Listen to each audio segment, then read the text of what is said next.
Hi, I'm Brandon. And I'm Megan. For years, we were stuck in a rut, always complaining that nothing ever changed for us.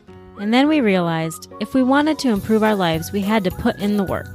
Each week on this podcast, we'll get into an aspect of personal growth, relationships, or just life. Through our own experiences and guest interviews, we hope to inspire you to make your own positive changes.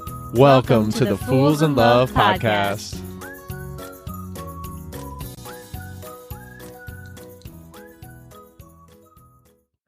Well, hello, everybody. Welcome back to another episode of the Fools in Love podcast. We are so happy that you are here. And I'm a little bit lonely today because I am all by myself. I'm doing a solo episode today. So Megan is getting the night off, and I'm going to come at you with all I got today. But really, this episode is all about the journey that I just had in 2019 of reading. Yes, reading. Man, I can't believe it, but I have to say, I'm a reader. I bought in. I'm here. But I wanted to give a little background because the more people I've talked about this kind of reading challenge, and if you didn't know, in 2019 I was on a challenge to read over 100 books. So that's about 2 books a week, and I stuck with it. I actually finished early. Really, I wanted to give a little background on what started me on that journey, and then just hopefully give you some good books to pick up and get started on your personal growth journey, because a lot of the books that I read found themselves right around that personal growth space. So to give a little background, Megan and I ended 2018 with the realization that we wanted to do more, that we were just tired of the same old, and we just wanted to be better. We wanted to challenge ourselves. We wanted to grow. And from that came a lot. It came with us running a half marathon and beginning the Fools in Love podcast. I was in a place where I personally was just searching. I was lost. I was trying to find my calling. I was trying to find a place where I belonged. I was simply just unhappy and unsatisfied.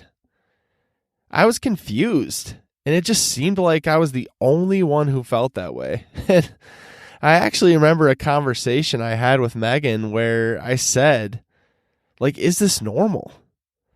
Do other people feel like this? Do other people feel the way I'm feeling right now? Feel so lost? Or are most people just happy and satisfied with what they have? And it was a real challenge for me because I didn't know if my questions were warranted. I didn't know where I stood because by the world's standards, I had everything that you should have. Yet I just felt empty. It wasn't like things are bad, but I did not feel fulfilled. So I had this conversation with Megan and I said, is this normal? Or am I just some kind of oddball? What I've since realized is I was actually just in a season of discovery. A season, by the way, that is far from over in my life.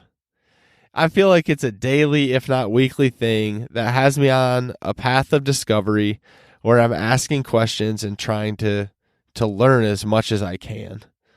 And I think that's a lot of what life is about. It's just learning and growing as an individual. But I've learned a lot. I've learned that discomfort, it really wasn't something to ever run away from, but actually it was something to lean into. It was from this that I decided actually to take on this challenge of reading the 100 books. Now, to give a little background, I probably had never read 100 books in my entire life. And I promise you, that is no exaggeration. I mean, from the time I was a kid and our teachers started forcing us to read books of a certain type, and they started picking the titles for us, I really despised the practice of reading. And I felt like, honestly, it was just a big waste of time. But I was desperate. And when you're desperate to find what you're searching for, you're willing to look in places that you've never looked before. And that's what led me to take on this personal challenge. I said, and I remember very clearly to Meg, I said, I'll read every book that has ever existed, that has ever been written by as many people that have ever written them, to find the answers to any question that I need because I am so desperate to find out the solutions and to find the answers to these questions. And I don't know if you've ever been brought to that place before or if you will ever be there in the future. But my advice to you, if you find yourself in those situations, and it's always worked for me, is to take action. You've got to do something. Because doing nothing or just doing the same thing keeps you getting the same results, doesn't it? So if you're unhappy with those results, or say you're just happy, but you just feel overall unfulfilled, or you feel like you're searching like I was, you got to do something else.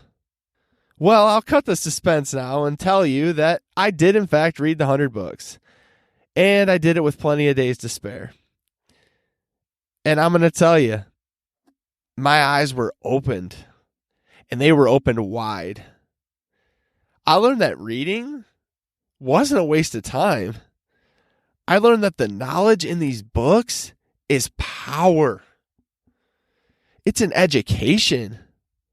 It's a growth opportunity beyond what I could have ever dreamed of. Now, many of y'all have asked me to give recommendations of my favorite books.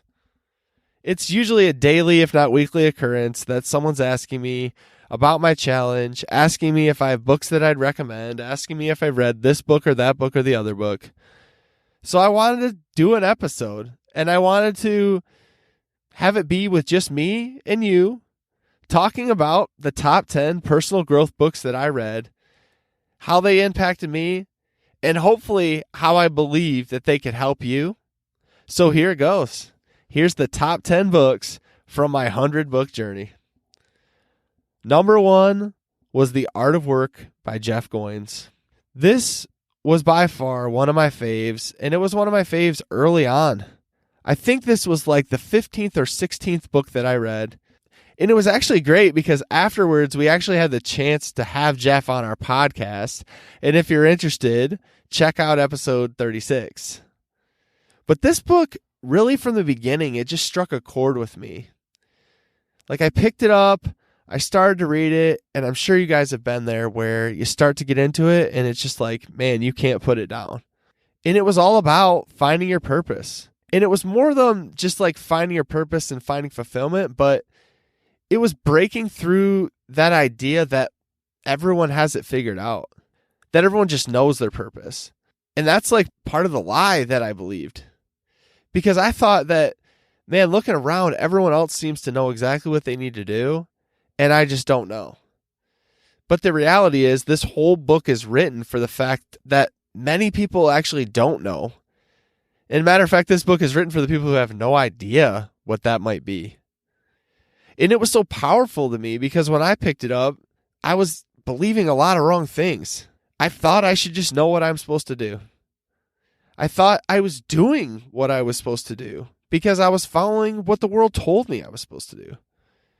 But Jeff, right off the bat, said that this book was for people who didn't know their purpose or how to find it. And it really just opened my eyes to the fact that maybe your calling isn't some aha moment where everything falls into place. You know, the sky opens up, there might be a rainbow, there's some birds singing, of course, and you just know what you're supposed to be doing and that you're in the right place. It actually is more about just putting yourself out there. It's more about trying new things, stepping into discomfort where it leads, and just taking that action. Because if you're anything like me, that simply wasn't happening. So if you find yourself lost or unsure of what direction to go, then this is a great book to start with. Let's move on to number 2, The Slight Edge by Jeff Olson. Now, this book was very impactful to me, and I even wrote in my notes that this was a game-changer book for me. It talks about what seems like small, mundane, day-to-day tasks and how they add up over time into something really special. See, I always believe life had those defining moments. You know, those epiphany moments where everything made sense. Some huge, crazy event where your eyes were opened. Now, I'm not saying these events can't happen, and As a matter of fact, life is built up of moments, but this book really lays out that many of those things, many of those big things that happen are really because you're willing to do the little things to set yourself up for success. And my favorite line from the book is that it's really easy to do and it's really easy not to do. You see, we often look for a big break or some kind of shortcut, but life isn't about a shortcut. It's about setting yourself up for success by establishing positive habits. And they may seem insignificant because a lot of the things that they discussed in the book, trust me, did seem quite insignificant. But they have the potential to be life-changing. So if you've ever struggled with accomplishing big goals, or if you've got hung up on an endless to-do list, this is a book you should definitely consider. Moving on to number 3. The Happiness of Pursuit by Chris Guillebeau. I hope I'm saying that right, Chris. This one is all about the quest and the journey. Chris actually went on a mission to travel to every country in the world, and he shares his experiences throughout this whole book. He shares his challenges. He shares his dreams being realized. He shares everything you might think of when you're going to travel to all these different places. Then he also explores other people's journeys of self-discovery through their experiences. And Chris actually details how he was surprised at how many people were like him, which I could relate to. I mean, on a quest to find out more, there were so many people that Chris met that were on a quest to find out more about themselves and push past their normal life to achieve a greater goal. Now, I love this one because although I wasn't on a quest as large as Chris, and that I wasn't trying to travel to every country in the world, I was on a quest to dig deeper and to find out where I needed to go. So I really identified with Chris as he set the goals and then he achieved them. But it wasn't without struggle. It wasn't without heartache. It was a grind. And in a lot of ways, it was very, very grueling and very, very challenging. But it opened my eyes to the fact that things will not always be easy. But if you keep focused on your goals, you can see them through.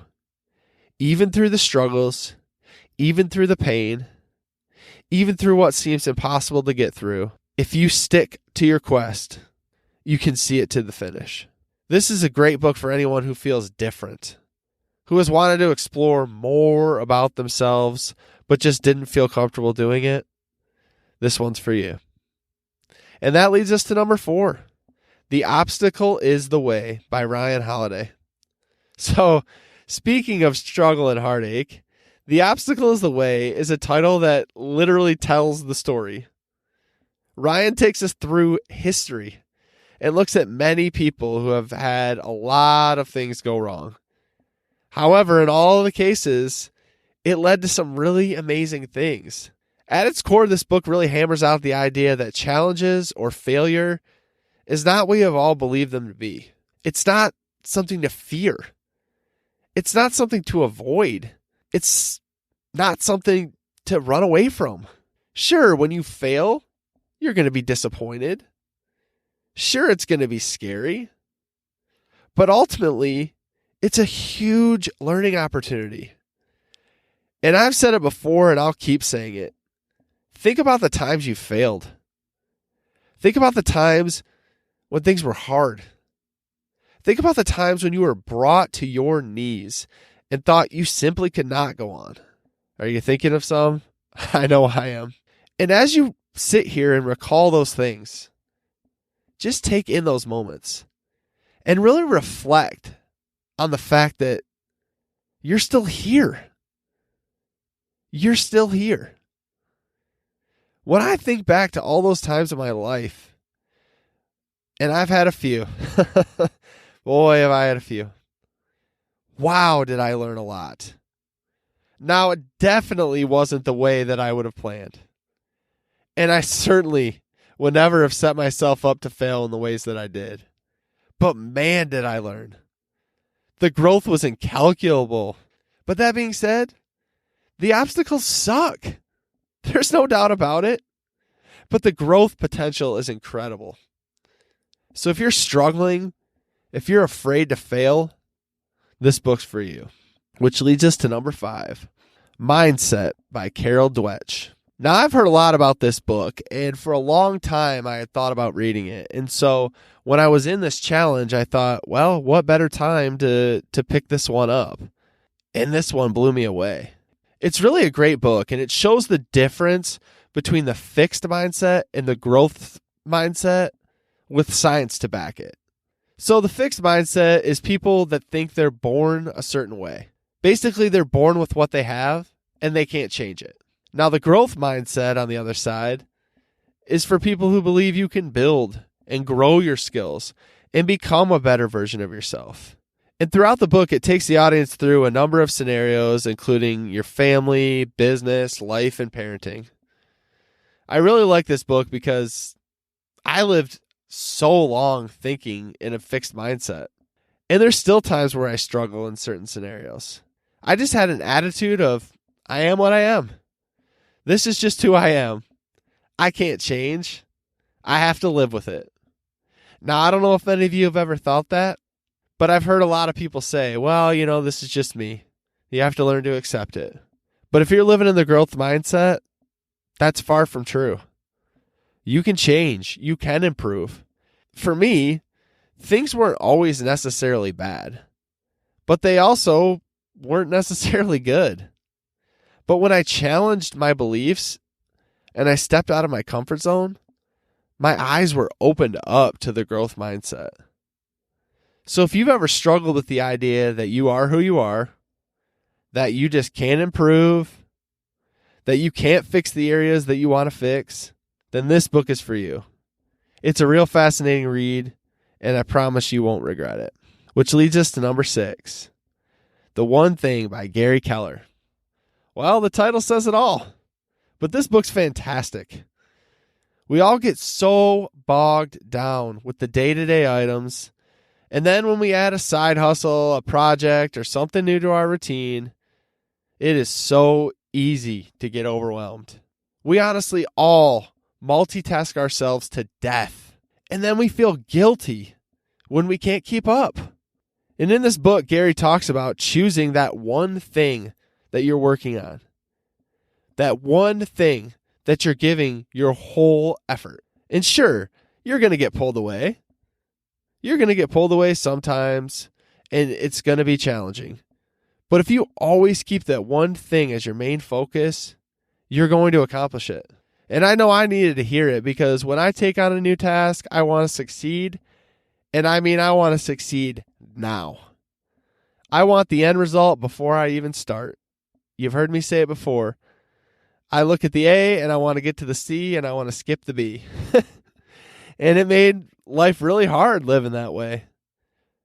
I dealt with a lot of frustration and I got overwhelmed with everything I was trying to do because I wanted everything to be at this 20,000 foot level.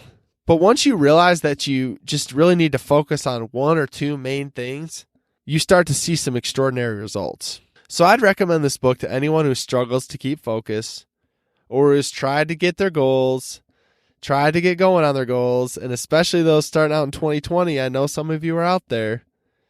But then we get bogged down because we have too many thoughts. We have too many worries.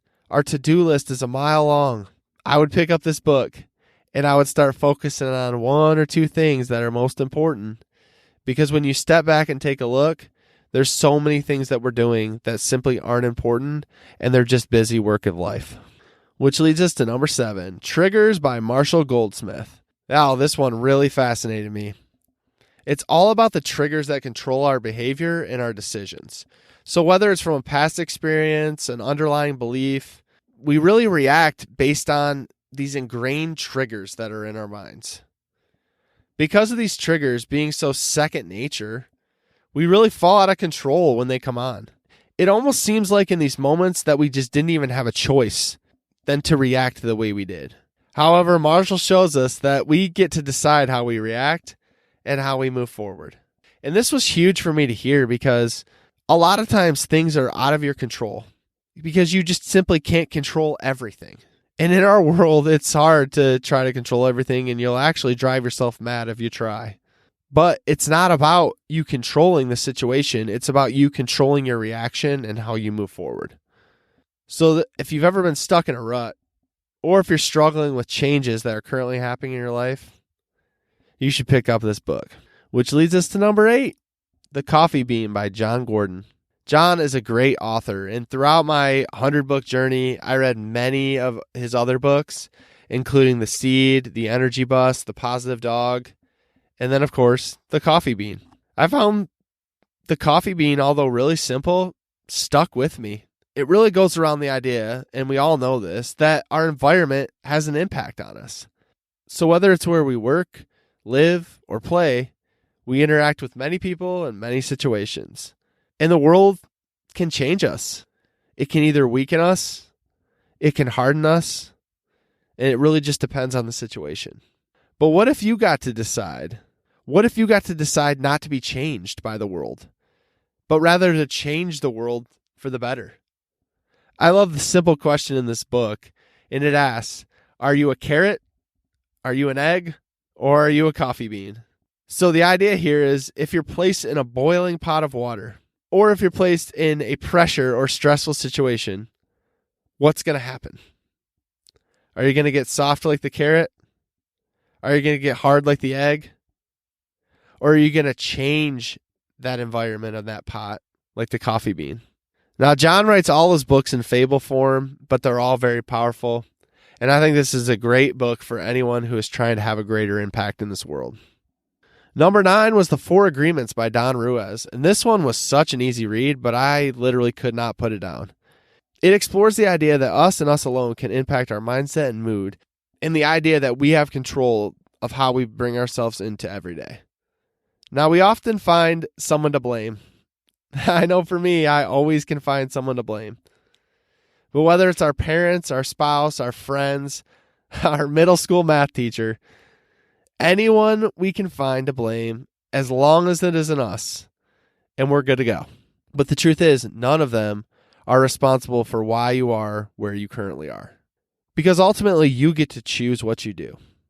And you get to choose how you're limiting yourself or not limiting yourself. The whole idea of this book is you hold the keys to your life. It really challenges the misconceptions of living on purpose and how we react to other people's opinions. This was crazy to me because it made me be introspective with my thinking. And I realized that I'm acting in a certain way and believing certain things based on a lot of meaningless information. I struggle a lot with limited beliefs every day because in my head, I'm just a kid from a small town in Michigan with middle-class parents, with all my normal experiences. And don't get me wrong when I say this, like my life was great. I had a great childhood. Everything was great for me growing up. But I challenge myself every day to think that I can go beyond that I could go beyond what I've always known and do something more. And the biggest takeaway for me is that I am responsible for my own thoughts, emotions, and actions. And no one can force me to do anything unless I choose to. So if you struggle with the past, if you wonder why you're not advancing, if you struggle with where you are or don't know how to go beyond, then this book is a great book for you. Which leads us to the last one, How to Be Happy by Kara Stein. Now, you might be sensing a theme here, but this one is all about finding happiness. And it really explores the idea that happiness is a choice that you're making every day. Now, I know as I say this, it's an unpopular idea. People will always say, Brandon, you don't know. You don't know my situation. You don't know what I'm struggling with. You don't know what this person did to me. And you're right. I don't have a clue. But I do know you have a choice in everything you do. I know that life will be hard. And it'll be hard, guaranteed. Guaranteed, there's no way around it. Everyone struggles. Everyone has their own stuff. But you get to decide how to respond. You get to decide if you're going to let it weigh you down or if you're going to move past it. And this book is all about finding happiness even when it's hard, because life is going to be hard. This one's a great book for anyone who's having difficulty or just for people looking for more joy in their lives. It was a really simple read and it really had an impact. And the one thing I loved about this book, just as a side, is it's not on any top seller lists. It's just an overall great book and very well written by Kara. Now, I wasn't always a believer of this until I started to practice it. And when I did, boom. Seriously, unreal results and so much happier than I'd ever been. Now, I don't know if you're a reader or not, but for me, it's changed me. I thought it was a big waste of time. I thought it was useless. I didn't get why people did it. I didn't get why people would waste their time. But don't be a skeptic like I was. Reading is so powerful. It gives you a look behind the curtain for the challenges that you're facing, and it actually offers strategies to help you through those times when you're stuck. I went from never reading to calling myself a reader. And I'll never go back because now I appreciate so much the experience of this challenge. And if you want more book recs, or if you want info, or if you want to reach out to me on Instagram or Facebook, I'd love to chat books with you. I'd love to talk more. And I hope you all pick up a great book today. Hey B, what did you think of that episode? I think it was pretty dang good. Well, what should someone do if they enjoyed these last 30 minutes? They should probably head over and leave us a review so we can reach more people. They definitely should. Guys, if you like the Fools in Love podcast, please go follow us over on Instagram at Fools in Love Podcast. We'd love to connect with you and learn more about what you'd like to hear.